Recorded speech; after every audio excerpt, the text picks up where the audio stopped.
கிருபையும் உண்மையும் நிறைந்த இயேசுவை பற்றி சொல்வதில் நான் மிகுந்த மகிழ்ச்சி அடைகின்றேன்.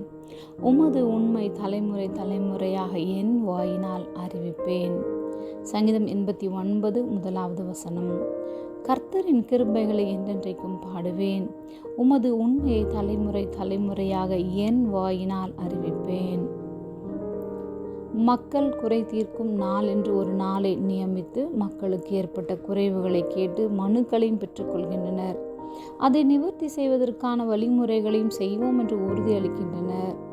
அதில் எத்தனை சதவீதம் குறைகள் நிறைவாகும் என்பது நமக்கு தெரியாது. சில நேரங்கள் கடைசி வரைக்கும் நிவர்த்தி செய்ய முடியாமல் கூட இருக்கலாம்.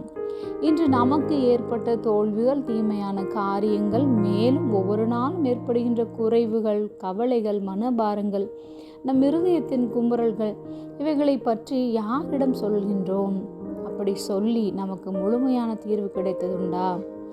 நம்முடைய நிலைமையை புரிந்து கொள்ள, நம்முடைய குற்றங்களை மன்னிக்க, நம்முடைய சூழ்நிலைகள் மாற்றப்பட தேவனாகிய கர்த்தரிடத்தில் நம்முடைய காரியங்களை தெரிவிப்போம்.